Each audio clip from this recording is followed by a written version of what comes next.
సింహాచల ఆలయం వాస్తవానికి ఇది వరహాలక్ష్మీ నరసింహ ఆలయంగా ప్రసిద్ధి చెందింది. ఇది ఆంధ్రప్రదేశ్లో విశాఖపట్నంలో ఉన్న ఈ ఆలయము విష్ణుమూర్తి అవతారమైన శ్రీ నరసింహస్వామికి అంకితం చేయబడింది. దక్షిణ భారతదేశంలోని ముఖ్యమైన వైష్ణవ పుణ్యక్షేత్రాల్లో సింహాచలం ఒకటి. ఈ ఆలయము మిగిలిన అన్ని దేవాలయాలు ఉన్నట్టుగా తూర్పు ముఖంగా కాకుండా పడమర వైపు ముఖాన్ని కలిగి ఉంటుంది. సాధారణంగా తూర్పు ముఖ ద్వారము ఐశ్వర్యాన్ని ప్రసాదిస్తే పడమర ముఖ ద్వారము విజయాన్ని సూచిస్తుందని హిందువుల నమ్మకం. ఇక్కడ స్వామివారు గంధంతో కప్పబడి భక్తులకు దర్శనం ఇవ్వడం జరుగుతుంది. ఇది సంవత్సరంలో ఒక్కరోజు మాత్రమే నిజ స్వరూప దర్శనం ఇవ్వడం జరుగుతుంది. ఇక్కడ మహావిష్ణువు, వారహం, సింహం, మనిషి అంటే 3 రూపాలు ఒకటే శరీరంలో ఉన్నట్టుగా వెలిసిన ఒకే ఒక్క ప్రాంతం సింహాచలం. ఇలా ఒకే విగ్రహంలో వారహం, సింహం, మనిషి రూపం ఉండటం ప్రపంచంలో మరే చోట కనిపించదు. ఈ 3 రూపాలు చూడడానికి మనకు 364 రోజుల పాటు ఎదురు చూడాల్సి. ఇక్కడ మరో విశిష్టత ఏంది అంటే కొండ చుట్టూ 30 కిలోమీటర్లు గిరి ప్రదక్షిణ చేయడము చాలా ముఖ్యమైనది. ఈ ఆలయం యొక్క మరిన్ని వివరాలు తెలుసుకోవాలంటే నా వీడియోని చివరి వరకు చూడండి. అలాగే ఇక్కడికి ఎలా రావాలి, ఎక్కడ ఉండాలి, ఎక్కడ స్టే చేయాలనే వివరాలు కూడా ఈ వీడియోలో చెప్పడం జరుగుతుంది. నా వీడియో చివరి వరకు చూసి నాకు నచ్చితే చిన్న సబ్స్క్రైబ్ చేసి నాకు సపోర్ట్ చేశారని అనుకుంటున్నాను. నేను మీ హిందూ ట్రావెలర్ ప్రదీప్ని మాట్లాడుతున్నాను.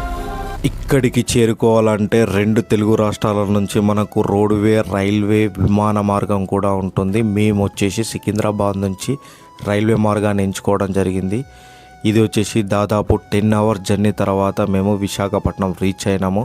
మేము ఎక్కిన ట్రైన్ వచ్చేసి విశాఖ ఎక్స్ప్రెస్ నాందేడ్. ఇది వచ్చేసి నైట్ 9 o'clock స్టార్ట్ అయితే మార్నింగ్ మనకి ఇక్కడ దిగడం జరిగింది. ఇది వచ్చేసి మీకు వ్యూ కనబడుతుంది, స్టేషన్ వ్యూ. ఇక్కడ నుంచి మేము ఫ్రెష్ కావడానికి మార్నింగ్ టైం కాబట్టి ఇక్కడ మనకు అక్కడ టెంపుల్లో చాలామంది జనాలు ఉంటారని ఇక్కడ మేము ఫ్రెష్ కావడం జరిగింది. ఇది ప్లాట్ఫామ్ నెంబర్ 8 సైడ్ ఉంటుంది. ఇక్కడ మనకు 30 రూపీస్ 1 పర్సన్కి ఛార్జ్ తీసుకొని ఇక్కడ మేము ఫ్రెష్ చేసి ఇక్కడ నుంచి మనము టెంపుల్కి వెళ్ళడం జరుగుతుంది. ఇక్కడ నుంచి దాదాపు 17 కిలోమీటర్స్ దూరంలో ఉంటుందంట. ఇది రైల్వే స్టేషన్ ఫ్రంట్ వ్యూ. మేము ప్లాట్ఫామ్ నెంబర్ 1 నుంచి బయటకు వెళ్ళినప్పుడు ఇలా ఉంది. మేము అక్కడనే ప్లాట్ఫామ్ నెంబర్ 1లోనే మనము లాకర్లో లగేజ్లు పెట్టుకొని ఇక్కడ నుంచి మనం బయలుదేరుతాము. ఇక్కడ వచ్చేసి ఆటోలు వచ్చేసి సింహాచలంకి వచ్చేసి మనకు 1400 నుంచి 2000 అట్లా తీసుకుంటున్నారు. అలాగే ట్యాక్సీస్ కూడా ఉన్నాయి. మీరు ఏదైతే చేసుకుంటే చేసుకోవచ్చు. మేము మాత్రం పబ్లిక్ ట్రాన్స్పోర్ట్ని ఎంచుకున్నాము, అదే ఆర్టీసీ బస్ని. సో ఇక్కడ ఎంక్వైరీ చేస్తే మాత్రం మనకు రైల్వే స్టేషన్ నుంచి మీకు ఆల్రెడీ వ్యూ కనబడుతుంది. ఇక్కడ నుంచి బస్సెస్ వెళ్తాయని చెప్పారు, కానీ ఇక్కడ నుంచి వెళ్ళేది మనకు ఆర్టీసీ కాంప్లెక్స్ వెళ్తాయంట. అక్కడ నుంచి ఉన్నాయని చెప్పారు, కానీ కొంతమంది చెప్పింది ఏంటంటే దీనికి వైట్ ఆపోజిట్లో అయినా బస్సెస్ వస్తాయి, మీకు అక్కడ దాకా వెళ్ళాల్సిన అవసరం లేదని చెప్పారు. సో మీకు ఆల్రెడీ వ్యూ చూపిస్తున్నాను. ఇదే పాయింట్ సర్కిల్ ఇక్కడ నుంచి అని చెప్పారు, కానీ ఇక్కడ నుంచి కాదంట. సో మేము ఆల్రెడీ ఇక్కడ నుంచి చేంజ్ చేసుకొని అక్కడ అడిగి మళ్ళీ కొంతమందిని అడిగి ఈ రూట్కు. సో ఎవరైనా వైజాగ్ వస్తే వైట్ ఆపోజిట్ స్టాప్లోనే మనకు సింహాచలం వెళ్ళే బస్సెస్ ఉంటాయి మనకు రైల్వే స్టేషన్కి ఆపోజిట్లోనే. ఇది ఒకటి గమనించాం. మీకు ఆల్రెడీ మీకు జూన్ చూపిస్తున్నా, ఇది రైల్వే స్టేషను. దీని సింహాచలం వెళ్ళే ఉంటాయి. ఇక మీకు ఆల్రెడీ ఇలా ఉంది. సిగ్నల్ మాకు వాళ్ళు రాంగ్ ఇన్ఫర్మేషన్ ఇచ్చిండు, బట్ ఆ సర్కిల్ దగ్గర అన్నారు. ఆ సర్కిల్ దగ్గర కాదంట. ఇక్కడికి వస్తున్నా మనకి ఇది ఉంటుంది స్టాపు. ఇది ఎక్కడి గురించి ఆల్రెడీ మీకు సులాక్ ఉంది. దానికి వైట్ ఆపోజిట్ సింహాచలం వెళ్ళే బస్సెస్. సో మిగతా ఇన్ఫర్మేషన్స్ నేను చెప్తా ఉంటాను. ఫైనల్గా అయితే మనము సిటీ బస్ అయితే ఎక్కినాము. ఇక్కడ నుంచి సింహాచలం డైరెక్ట్ బస్సు. ఇది ఓన్లీ మనం సింహాచలం వరకే. మళ్ళీ ఘాట్ రోడ్ సెక్షన్ అంతా మనకు వేరే చార్జ్ తీసుకోవడం జరుగుతుంది. అక్కడ నుంచి 25 రూపీస్ ఉంటుందంట పైకి వెళ్ళడానికి. అలాగే ఇది వచ్చేసి మనకి ఇక్కడ నుంచి 55 రూపీస్ ఉంది ఛార్జ్. అప్ అండ్ డౌన్ వచ్చేసి మనకు 110 అవుతుంది. అందుకని మేము డే పాస్ కూడా తీసుకోవడం జరిగింది. డే పాస్ తీసుకుంటే ఏంటంటే ఏ బస్ అన్నీ ఎక్కొచ్చు మనం లోకల్లో తిరగడానికి. ఆఫ్టర్ విజిట్ టెంపుల్ తర్వాత మేము లోకల్లో కూడా కొన్ని లొకేషన్స్ చూద్దామనే ఉద్దేశంతో మేము డే పాస్ తీసుకోవడం జరిగింది. టోటల్గా మేము 5 మెంబర్స్ వెళ్తున్నాము సింహాచలం దర్శనానికి. ఇక్కడ నుంచి మనకు దాదాపు 1.5 hour జర్నీ పడుతుందని చెప్పారు మన కండక్టర్. ఇది మార్నింగ్ టైం వ్యూస్. మనకు టైం వచ్చేసి ఎగ్జాక్ట్లీ 7:30 అవుతుంది. సింహాచలం బస్ స్టాండ్ నుంచి మనం ఘాట్ రోడ్ మార్గం గుండా మనము పైకి టెంపుల్ వెళ్తున్నాం. మీకు రైట్ సైడ్లో కనపడుతుంది అది మనకు స్టెప్స్ మార్గము. ఇవి వచ్చేసి 1000 స్టెప్స్ ఉంటాయి. దాదాపు అన్న అని 2 hours టైం పడుతుందని చెప్పారు. ఈ మార్గం గుండా వెళ్తే మనకు 1.5 నుంచి 2 kilometers దూరంలో ఉంటుందంట రోడ్వే. ఇది వచ్చేసి 1/2 hour టైంలో మనం పైకి రీచ్ అవుతాము. ఫైనల్గా బస్సులో ప్రయాణిస్తున్నప్పుడు మనము సింహాచలం యొక్క ఘాట్ ఎక్కుతున్నప్పుడు మనకు సైడ్లో గ్రీనరీ చాలా బాగుంది. అలాగే పైకి ఎక్కుతూ ఉంటే కింద కూడా లొకేషన్స్ కూడా చాలా బాగా కనపడుతున్నాయి మనకు సింహాచలం. అలాగే విశాఖపట్నం యొక్క వ్యూస్ కూడా మనకు పైనుంచి చాలా మంచి కనబడుతుంది. మీకు వచ్చేసి ఘాట్ రోడ్లు కూడా చాలా పెద్దగా ఉన్నాయి. మనకి ఏం లేదు 2 వీలర్స్ 4 వీలర్స్ కూడా పైకి అలౌడ్ ఉన్నట్టుంది. సో మనకి ఇది 2 మార్గాల గుండా వస్తున్నట్టు మనకు కనబడుతుంది. సో మనం వచ్చేసి అయితే సింహాచలము బస్ స్టాండ్ నుంచి ఎక్కినాం కాబట్టి ఘాట్ రోడ్ నుంచి ఈ మార్గం గుండా మార్నింగ్ టైం వ్యూ కాబట్టి చాలా బాగుంది. వెదర్ మాత్రం చాలా కూల్ ఉంది. కింద హాట్ ఉంది కాబట్టి పైన మాత్రం వెళ్ళే కొద్దీ చాలా కూల్గా ఉంది. ఈ గ్రీనరీతో మనకు అర్థమవుతుంది. మీరు ఇట్లా సింహాచలం వస్తే మీరు రోడ్డు మార్గం గుండా వచ్చారా అలాగే స్టెప్స్ మార్గం గుండా వచ్చారా కింద కమెంట్ రూపంలో చెప్పండి. మనకు ఫైనల్గా మనం అయితే కొండపైకి రావడం జరిగింది. ఇది వచ్చేసి వ్యూ వచ్చేసి బస్ స్టాండ్. ఇక్కడికి లాస్ట్ అనుకుంటా మీకు ముందు కనబడేది కాంప్లెక్స్ ఉంది, మనకు షాపింగ్ కాంప్లెక్స్. అలాగే ఇక్కడికి పైకి రావడానికి టెంపుల్ సంబంధించిన బస్సెస్ కూడా ఉంటున్నాయి. సో అది మీరు చూసి టైం బట్టి మీరు రావచ్చు. మేమైతే ఆర్టీసీ బస్సులోనే రావడం జరిగింది. మళ్ళీ అలాగే తిరిగి కిందికి వెళ్ళడానికి కూడా ఇక్కడ నుంచే బస్సెస్ ఉంటాయి. మనకు నెంబర్ ఆఫ్ బస్సెస్ ఉంటాయి. అలా ఏమున్నది ఇక్కడ నుంచి మనం దర్శనం వెళ్ళడానికి ఎలా వెళ్ళాలి, ఏ మార్గం గుండా వెళ్ళాలి, ఇక్కడ మనకు కొద్దిగా ఎంక్వైరీ చేసి అక్కడ నుంచి మనము వెళ్దాము. ఇది మీకు కనబడేది ఈ స్టెప్స్ మార్గం గుండానే మనము పైకి వెళ్ళడం జరుగుతుంది.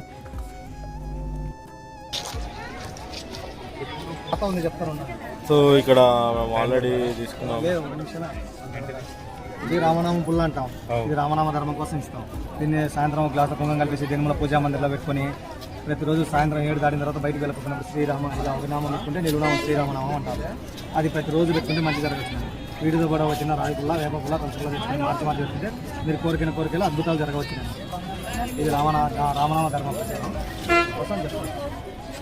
సో అది స్టోరీ అంట 5 రూపీస్ అంట. ఫైనల్గా అయితే ఇక్కడ నుంచి మనం వెళ్ళాము. మీకు కూడా ఇలాంటి ఎదురైతే సంఘటనలు చిన్న కమెంట్ రూపంలో చెప్పండి. టోటల్గా అయితే వ్యూ ఇలా ఉంది. మనకు కింద మనకు బస్ స్టాండ్ అంతా. ఇక్కడ నుంచి మళ్ళీ కిందికి వెళ్ళడానికి కూడా 25 రూపీస్ ఛార్జ్ తీసుకుంటున్నారు. ఇవి వచ్చేసి స్టెప్స్ వచ్చేసి మనకు 300 స్టెప్స్ ఉన్నాయి అనుకుంటా మనకు పైకి వెళ్ళడానికి. ఇది కొత్తగా కట్టినట్టు మనకు కూడా కనబడుతుంది. సైడ్లో అంతా షాపింగ్ కాంప్లెక్స్ ఉంది. ఈ మెట్ల మార్గం గుండానే మనము పైకి వెళ్తే అక్కడ మనకు చెప్పుల స్టాండ్ కానీ అలాగే లగేజ్ కౌంటర్ కానీ ఉంటుందని మనకు చెప్పారు. సో మనమైతే పైకి వెళ్తున్నాము ఈ స్టెప్స్ మార్గం గుండా. సో పైకి వచ్చిన తర్వాత మనకు ఒక చిన్న వాటర్ ప్లాంట్ కనబడుతుంది. ఈ వాటర్ ప్లాంట్కి క్వైట్ ఆపోజిట్లోనే మనకు చెప్పుల స్టాండ్ కానీ అలాగే లగేజ్ల స్టాండ్ కానీ మనకు ఇక్కడ మొబైల్ పాయింట్ కానీ ఉండడం జరుగుతుంది. మొబైల్ పైకి అయితే నాట్ అలౌట్. మీకు ఆల్రెడీ ఈ వాటర్ ప్లాంట్ ఇంకా బ్యాక్ సైడే మనకు టెంపుల్కి దర్శనం వెళ్ళే రూట్ ఉందంట. అక్కడ వచ్చేసి మనకు 100 రూపీస్ లైన్ అలాగే ఉచిత దర్శనం కూడా. మీకు బ్యాక్ సైడ్ కనబడుతుంది అంతా పార్కింగ్ ఏరియా అదంతా. సో ఇక్కడ మేమంతా లగేజ్లని ఇక్కడ దర్శనానికి మీకు కనబడుతున్న వ్యూ మార్గం గుండా మనము పైకి వెళ్ళాలి. అలాగే మీకు ఇక్కడ ముందు కనబడుతున్నది మీకు షెడ్ వచ్చేసి మనకు టోటల్గా లగేజ్ పెట్టడానికి ఫర్ బ్యాగ్ వచ్చేసి 10 రూపీస్ అలాగే మొబైల్ కూడా 10 రూపీస్ ఛార్జ్ తీసుకుంటున్నారు. స్లిప్పర్స్కి మాత్రము 5 రూపీస్ అలా ఛార్జ్ తీసుకోవడం చేస్తున్నారు. ఈ మార్గం గుండానే మనము దర్శనం వెళ్తున్నాము. ఇక్కడ మీకు ముందు కనబడుతున్న వ్యూ అంతా వచ్చేసి మనకు దర్శనంకి వెళ్ళే లైన్స్ కనబడుతున్నాయి. ఈ ముందు పాయింట్ వచ్చేసి మనకు 100 రూపీస్ టోకెన్ ఉంటుంది. ఈ మార్గం లోపల గుండా మనకు 100 రూపీస్ నుంచి కూడా మనం దర్శనం చేసుకోవచ్చు. జనాలు ఎక్కువ ఉంటే. అలాగే మీకు లెఫ్ట్ సైడ్లో కనబడుతున్న ఉచిత దర్శనము. ఈ మార్గం గుండా వెళ్తే మనకు ఉచిత దర్శనం కనబడుతుంది. మేము వెళ్ళే టైంకి అయితే జనాలు తక్కువ ఉన్నారు కాబట్టి మేము ఉచిత దర్శనం గుండానే వెళ్ళడం బెటర్ అని ఆలోచించుకున్నాము. సో ఆ మార్గం గుండానే వెళ్ళాము. అలాగే కొద్దిగా ముందు మీకు కనబడుతున్న మార్గం వచ్చేసి మనకు నార్త్ సైడ్ వెళ్తున్నాము. మనము ఫేసింగ్ సైడ్ గోపురం సైడ్. ఇది మీకు రైట్ సైడ్లో కనబడేదంతా మనకు ఉచిత దర్శనం లైన్. ఈ మార్గం గుండా వెళ్తే మనం దర్శనం చేసుకుంటాము స్వామివారిని. అలాగే మనకు ఎవరైనా భక్తులు మనకు దూరం నుంచి వస్తే మనకి ఇక్కడ ఫ్రెష్ కావడానికి కూడా మనకి ఇక్కడ స్నానపు గదులు కూడా ఉన్నాయి. అలాగే స్వామివారికి సమర్పించే కళ్యాణ కట్ట మీకు కనబడుతుంది కూడా ఓల్డ్ టెంపుల్ ఉన్నట్టుంది. మనకు ఇక్కడ మీకు లెఫ్ట్ సైడ్లో కనబడేది అంతా మనకు స్నానాలు చేసే గది. అలాగే ఇక్కడ మనకు కళ్యాణ కట్ట కూడా ఉంటుంది. స్వామివారికి మనకు సమర్పించే ఎంట్రికలు కూడా మనకు ఇక్కడ ఇవ్వడం కూడా జరుగుతుంది. మీకు ఇదంతా అదే యాత్రికులు సంబంధించి ఇక్కడ మనకు స్టే చేయడానికి స్నానపు గదులు కూడా మనకు ఉన్నాయి. ఇక్కడనే ఫ్రెష్ చేసి ఇక్కడ నుంచి మనము దూర ప్రాంతాల నుంచి వెళ్ళవచ్చు. ఇక్కడనే మనకు కళ్యాణ కట్ట ఉంటుంది. అక్కడనే మనము మనం ఇచ్చే తల వెంట్రుకలు కూడా సమర్పించి స్వామివారికి ఇక్కడనే మనం స్నానం చేసి ఇక్కడ నుంచి మనము దర్శనానికి కూడా వెళ్ళొచ్చు. ఇది మీకు కనబడుతున్న విజువల్ వచ్చేసి మనకు కళ్యాణ కట్ట. ఇక్కడ మనకు కొన్ని రేట్స్ అలాగే కొన్ని డీటెయిల్స్ కూడా ఇవ్వడం జరిగింది మీకు. ఇది టోటల్గా ఈ వ్యూ వచ్చేసి మనకు north side temple north side గోపురం సైడ్ ఉన్న వ్యూ ఇది. ఆల్రెడీ ఇక్కడ కొంత వర్క్ నడుస్తుంది మనకు. ఇక్కడ ఏంటంటే ఈ మార్గం గుండా మనం కూడా అంటే స్పెషల్ దర్శనము 100 రూపీస్ అలాగే ఉచిత దర్శనం కూడా లైన్ ఈ మార్గం గుండా నార్త్ ఫేస్ నుంచి మనం లోపలికి వెళ్తాము దర్శనం చేసుకోవడానికి. ఇక్కడ మనకైతే వర్క్ నడుస్తుంది, కొన్ని బండలు అలాగే ఈ షెడ్ కూడా వేయడం జరుగుతుంది. మీకు కనబడుతుంది వెస్ట్ ఫేస్ సైడ్ మీకు గోపురం కనబడుతుంది నా విజువల్స్లో. సో అది వెస్ట్ సైడ్, ఇవి మనం ఉన్నది నార్త్ సైడ్ అంటే పడమర, ఇది ఉత్తర దిక్కు అన్నమాట. ఈ దిక్కు మార్గాన మనకు కొద్దిగా వర్క్ నడుస్తుంది, వర్క్ కూడా చేస్తున్నారు. సో మేము వెళ్ళే టైంకి అయితే మార్నింగ్ టైం వ్యూ ఇది ఇదంతా మనకు కనబడేది. సో భక్తులు అయితే చాలానే ఉన్నారు. సో ఈ మార్గం గుండానే మనం లోపలికి వెళ్తాము నార్త్ సైడ్, అంటే మనము ఆల్రెడీ స్టార్టింగ్లో చూపించాను కదా ఆ మార్గం గుండా నుంచి. ఇదంతా ముందున్న వ్యూ ఇది మనకు నార్త్ సైడ్ గోపురం సైడ్ ఉన్న వ్యూ. మీకు ఉందా కళ్యాణకట్ట. సో ఇక్కడనే మీకు ముందు కనబడేది స్నానాల గది మీకు చూపించాను కదా. ఇక్కడ నుంచి మళ్ళీ మనం కిందికి వెళ్తున్నాము. సో ఈ మార్గం గుండా మీకు ఆల్రెడీ వచ్చేటప్పుడు చూపించాను కదా, లెఫ్ట్ సైడ్లో ఉన్నది స్నానం యాత్రికులకు సంబంధించి స్నానపు గదులు, అలాగే ఫ్రెష్ కావడానికి. అలా కిందికి వెళ్తూ ఉంటే మనము టెంపుల్ సైడ్ వెళ్తూ ఉంటాము. మనము లగేజ్లు పెట్టిన కౌంటర్ నుంచి ముందు సైడ్ భాగంలోనే మనకు వెళ్ళే ద్వారి ఉంటుంది మనకు ఫ్రెష్ అప్ కావడానికి. ఎవరైనా యాత్రికులు వచ్చినప్పుడు చూసుకోవచ్చు, మీకు ఆల్రెడీ నా వీడియోలో కూడా చూపెడుతున్నాను. ఇక్కడ నుంచి కూడా మనకు గోపురం కూడా చూస్తున్నాను, చాలా బాగుంది. టెంపుల్ వచ్చేసి మనకు మీరు ఎవరైనా వస్తే ఈ మార్గం గుండా వచ్చి ఫ్రెష్ అవుతారనే ఉద్దేశంతో నేను ఇక్కడ వచ్చి చూపెట్టడం జరుగుతుంది. మీకు రైట్ సైడ్లో అంతా అదే ఉంది స్టే చేయడానికి. సో ఫైనల్ ఇదంతా ఫ్రీ దర్శనం, ఉచిత దర్శనం లైన్. దాని పక్కకు మీకు కనబడుతుంది, ఆ లైన్లో పోతున్నారు. అది వచ్చేసి మనకు 100 రూపీస్ 300 రూపీస్ లైన్ అంట లోపలికి. సో జనాలు అయితే క్రౌడ్ అయితే బాగానే ఉంది ఈరోజు సాటర్డే కాబట్టి. సో సాటర్డే అంటే నరసింహస్వామి రైట్. మీకు ముందర కూడా కొన్ని ఇన్స్ట్రక్షన్స్ ఉన్నాయి మీకు ఈ రూట్ వెళ్ళడానికి. బ్యాక్ సైడ్ ఆల్రెడీ పైనుంచి వస్తున్నాం కిందికి, ముందు మనము ఎంచుతాం. సో ఇదంతా ముందుకు వెళ్తున్నాం. ఇక్కడ కూడా కొన్ని స్వామివారికి సమర్పించే పూలు కూడా ఉన్నాయి మనకు స్టాండ్లో. సో వచ్చేసి కింది నుంచి వచ్చే రూట్ మనకు. సో వచ్చేసి మీకు ఆల్రెడీ ఉంది, మీకు దర్శనం 100 రూపీస్ అని రాసింది. మీకు చూపించినది ఉచిత దర్శనం నుంచి మనము వెస్ట్ ఫేసింగ్ గోపురం సైడ్ వెళ్తున్నాము. ఇది ఆ రూట్లో వెళ్ళే మొత్తం వ్యూ. మనకు ఒక వాటర్ ప్లాంట్ ఉంది, అలాగే మొబైల్ పాయింట్ కూడా ఉంది మీకు రైట్ సైడ్లో కనబడుతుంది. అలాగే మీకు లెఫ్ట్ సైడ్లో ఇది 300 రూపీస్ కౌంటర్. ఈ మార్గం గుండానే మనం టెంపుల్ లోపలికి, వెస్ట్ మార్గం గుండానే లోపలికి దర్శనం వెళ్ళడం జరుగుతుంది. 300 రూపీస్ తీసుకుంటే ఏంటంటే స్వామివారిని దగ్గర నుంచి దర్శించుకోవడం జరుగుతుంది. ఇదంతా వెస్ట్ సైడ్ ఉన్న వ్యూ. వెహికల్స్ మాత్రము కింద వరకే, మీకు ఆల్రెడీ చెప్పాను కదా కింది వరకే మనకు అలౌడ్ ఉంటాయి వెహికల్స్. ఈ వెస్ట్ గోపురం ముందు వరకు మాత్రమే అలౌడ్ ఉంటాయి. అక్కడ వరకే మనం పార్కింగ్ చేసుకుంటాము. అక్కడ నుంచి మనము దర్శనం ఏ రూట్ వెళ్ళాలి ఏందన్నది మీరు భక్తులను బట్టి మీరు చూసుకోవచ్చు. ఈ మార్గం గుండా వెళ్తే తొందరగా హాఫ్ అన్ అవర్లో మనకు దర్శనం కావడం జరుగుతుంది. ఇదంతా వచ్చేసి మనకు 300 రూపీస్ మీకు లెఫ్ట్ సైడ్లో కనబడుతుంది. అక్కడ నుంచి టోకెన్ తీసుకొని వెళ్ళడం బెటర్. ఇది వచ్చేసి మార్నింగ్ టైంలో చాలా తక్కువ మంది ఉంటారు. మనకు టైం అయిన కొద్దీ చాలా మంది పెరుగుతున్నారు. ఇక్కడ మనకు వచ్చేసి టెంపుల్ చేసుకోవడానికి వేళలు ఉదయం 7 గంటల నుండి రాత్రి 9 గంటల వరకు ఉంటుంది. ఈ మధ్యకాలంలో కూడా కొన్నిసార్లు బ్రేక్ కూడా ఉండడం జరుగుతుంది. ఆ టైమింగ్ వచ్చేసి మనకు మార్నింగ్ 7 గంటల నుండి 11:30 వరకు మనకు దర్శనం ఉంటుంది. అలాగే తిరిగి 12:30 గంటల నుండి 2:30 గంటల వరకు దర్శనం ఉంటుంది. అలాగే మరలా 3:30 గంటల నుంచి 7 గంటల వరకు, అలాగే మరలా 8:30 గంటల నుండి 9 గంటల వరకు మనకు ఉంటుంది రాత్రి వరకు. అలాగే ఈ మధ్య బ్రేక్ టైంలో మనకు వచ్చేసి ఉదయం సుప్రభాత సేవ వచ్చేసి ఉదయం 4 గంటల నుంచి 4:30 గంటల మధ్యలో ఉంటుంది.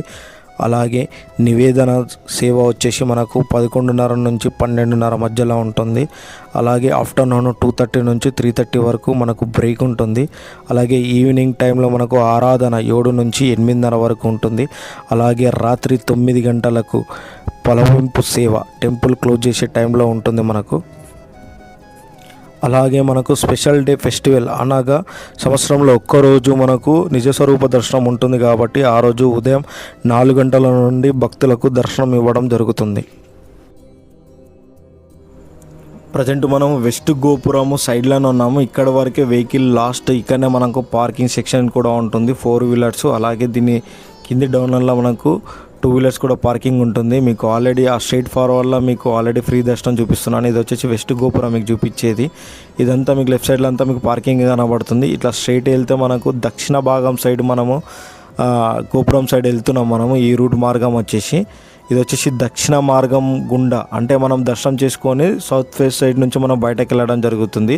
ఎప్పుడైనా గుడికి వెళ్తే మనం సింహాచలం వెళ్తే మనము వెస్ట్ ఫేస్ సైడ్ నుంచి మనం వెళ్తున్నాము, అంటే టెంపుల్ వెస్ట్ సైడ్ ఉంటే మనము దానికి రైట్ సైడ్ నుంచి టెంపుల్లోకి వెళ్తున్నాము.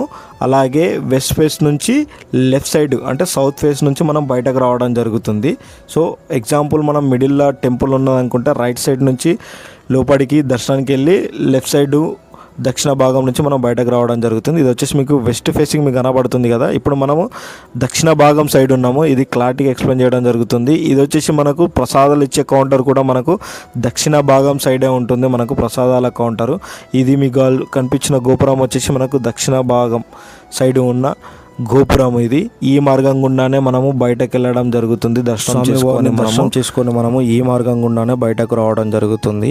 ఇది వచ్చేసి మనకు పడమర సైడ్ ఉన్న గోపురం సైడ్. ఇక్కడనే మనకు ప్రసాదాల కౌంటర్ కూడా ఉంటుంది.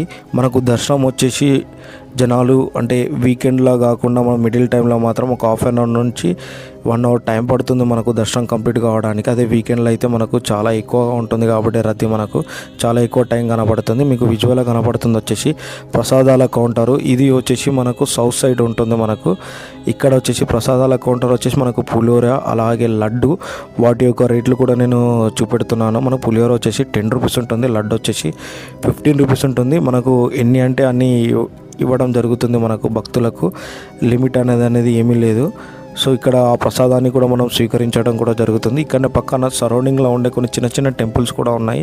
అవి కూడా చాలా ఆహ్లాదకరంగా కూడా ఉన్నాయి మనకు. ఇక్కడ కూడా మనము స్వామివారిని లోపల ఉన్న టెంపుల్ని కూడా దర్శనం చేసుకోవడము, అలాగే ఇక్కడ చుట్టుపక్కల కూడా కొద్దిసేపు కూర్చొని స్వామివారిని ధ్యానం చేసుకోవడానికి కూడా ఉంటుంది. ఇక్కడనే మనకు గోషా మాల్ కూడా ఉంటుంది. మనకు వాటిని కూడా సందర్శించుకుంటే చాలా బాగుంటుంది. మేము ముందు కనబడేదంతా గోషామాలు.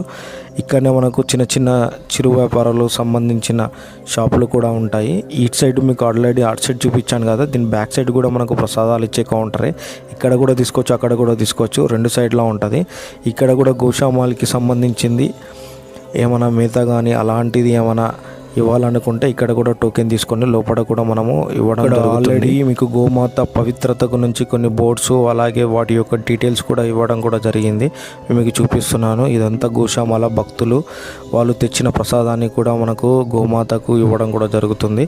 ఇక్కడ కూడా మనకు అవైలబుల్గా ఉంటాయి. అవి ఇక్కడ మీకు కనబడుతున్నది అన్న ప్రసాదాల భవనము. ఇది వచ్చేసి మనకు సౌత్ సైడ్ గోపురం నుంచి మనకు స్ట్రైట్ వస్తే మనకి ఇది కనబడుతుంది. టెంపుల్కి అనగా వెస్ట్ గోపురం నుంచి నిలబడి చూస్తే మనకి ఇది రైట్ సైడ్లో ఉంటుంది. ఇది మనకు ఉదయం 11:30 గంటలకు ఓపెన్ కావడం జరుగుతుంది అన్నప్రసాదము. ఎవరైనా సింహాచలం వస్తే కంపల్సరీ ఈ అన్నప్రసాదాన్ని స్వీకరిస్తారని అనుకుంటున్నాను. ఈ యొక్క ప్రసాదము చాలా బాగుంటుంది, కంపల్సరీ టేస్ట్ చేస్తారని అనుకుంటున్నాను. మీరు ఎంతమంది ఇక్కడ వచ్చి అన్నప్రసాదాన్ని స్వీకరించారో కింద కామెంట్ రూపంలో చెప్పండి. మాకు అయితే మేము ఒక half an hour to 40 minutes పట్టింది లోపలికి వెళ్ళడానికి మనకు అన్నప్రసాదం కౌంటర్. ఇవి వచ్చేసి లైన్, మీకు బయట లైన్ చూపించిన లోపల కూడా ఇలానే మనము సర్కిల్ చేసి లోపలికి వెళ్ళడం జరుగుతుంది. లోపల మాత్రము బఫ్ సిస్టమ్ టైప్ ఉంటుంది, ప్లేట్లో తీసుకొని మనం తినడం జరుగుతుంది. ఎందుకంటే లోపల నేను తీయలేకపోయినాను కొన్ని విజువల్స్. అలాగే ఈ ఆలయం యొక్క చరిత్ర తెలుసుకుంటే మనము ఇది ఒక సాధారణ ఆలయం కాదు. ఇక్కడి దైవం నేటికి సజీవంగా ఉన్నారని నమ్ముతారు. ఆంధ్రప్రదేశ్లోని సింహాచలంలో ఉన్న శ్రీ వరహాలక్ష్మీ నరసింహస్వామి ఆలయం వరహాలక్ష్మీ నరసింహస్వామికి అంకితం చేయబడింది. ఇక్కడి అత్యంత విశిష్టమైన లక్షణం ఏమిటంటే విగ్రహం ఎల్లప్పుడూ దట్టమైన గంధపు పొరలో కప్పబడి ఉంటుంది. సంవత్సరానికి ఒక్కసారి అక్షయ తృతీయ నాడు మాత్రమే ఈ గంధాన్ని తొలగిస్తారు. అప్పుడు మాత్రమే భక్తులు దైవం యొక్క నిజ స్వరూపాన్ని చూడగలుగుతారు. మిగిలిన సంవత్సరం అంతా దైవం గంధంతో కప్పబడి ఉంటుంది. ఎందుకంటే ఆలయం దైవశక్తి ఎంత గొప్పదో, నరసింహ అవతారం కుడి యొక్క తేజస్సు అంత బలంగా ఉండేదంటే దానిని శాంతింపజేయడానికి గంధాన్ని సమర్పిస్తారని నమ్ముతారు. అప్పటి నుండి దైవాన్ని గంధంతో కప్పబడి ఉంచుతారు. సంవత్సరానికి ఒక్కసారి అక్షయ తృతీయ నాడు మాత్రమే గంధాన్ని తొలగిస్తారు. మరియు ఆ రోజున లక్షలాది మంది భక్తులు దైవం యొక్క నిజ స్వరూపాన్ని దర్శించడానికి వస్తారు. ఆ క్షణంలో అక్కడి వాతావరణం మారిపోతుందని అంటారు. అక్కడి కొండ, ఆలయ గర్భగుడి మరియు దైవ స్వరూపం యొక్క ప్రత్యేకమైన ఆధ్యాత్మిక శక్తిని వెదజల్లుతాయని భక్తులు నమ్ముతారు. ఈ ప్రదేశము కేవలం ఒక పూజించే స్థలం మాత్రమే కాదు, ఒక అనుభవ కేంద్రం. ఇది శాస్త్రానికి సంబంధించిన విషయము కాదు, విశ్వానికి మరియు అనుభవానికి సంబంధించినది. ఇక్కడ భక్తి అనేది కేవలం ఒక సంప్రదాయం కాదు, అది ఒక సజీవ విశ్వాసం. ఎవరైనా భక్తులు వస్తే స్టే చేయడానికి కూడా మనకు రూమ్స్ కూడా అవైలబుల్గా ఉన్నాయి. వచ్చేసి సత్రాల రూపంలో ఉన్నాయి. మనకు వచ్చేసి ఫ్యామిలీ మెంబర్స్కి వచ్చేసి 250 నుంచి 500 రూపీస్ మధ్యలో ఉంటుంది. అది అక్కడ ఎంక్వైరీ చేసి కూడా తీసుకోవచ్చు. అంటే ఆఫ్లైన్లో ఆన్లైన్లో కూడా మనకు అందుబాటులో ఉండడం కూడా జరుగుతుంది. ఎవరైనా భక్తులు వస్తే ఇది కూడా గమనించగలరు. నేను ఫైనల్గా మేము సింహాచల అప్పన్న స్వామిని దర్శనం చేసుకున్నాము. తిరుగు ప్రయాణమైనాము. మేము మార్నింగ్ 7:30కి వస్తే ప్రజెంట్ టైం 2:30 అవుతుంది. ఇక్కడనే మేము కొద్దిగా స్పెండ్ చేసుకొని రిటర్న్ ప్రయాణం అవుతున్నాము. అలాగే మా ట్రైన్ వచ్చేసి నైట్ 8 o'clock విశాఖపట్నం నుంచి సికింద్రాబాద్ ఉంది. అలాగే మీరేమైనా భక్తులు కనుక వస్తే నా యొక్క వీడియో ద్వారా కూడా వెళ్తే నా యొక్క ఇన్ఫర్మేషన్ కూడా మీకు నచ్చిందని అనుకుంటున్నాను. ఏవైనా మధ్యలో చిన్న చిన్న డౌట్స్ ఉంటే నాకు కమెంట్ రూపంలో చెప్తే వాటి యొక్క డీటెయిల్స్ కూడా నేను ఇవ్వడం జరుగుతుంది. నా వీడియో నచ్చిందని అనుకుంటున్నాను. అలాగే నచ్చితే చిన్న సబ్స్క్రైబ్ చేసి నాకు సపోర్ట్ చేస్తారని అనుకుంటున్నాను. అలాగే మరిన్ని మంచి వీడియోలు కూడా మేము ముందుకు తీసుకురావాలనుకుంటున్నాను. నేను మీ హిందూ ట్రావెలర్ ప్రదీప్ని మాట్లాడుతున్నాను.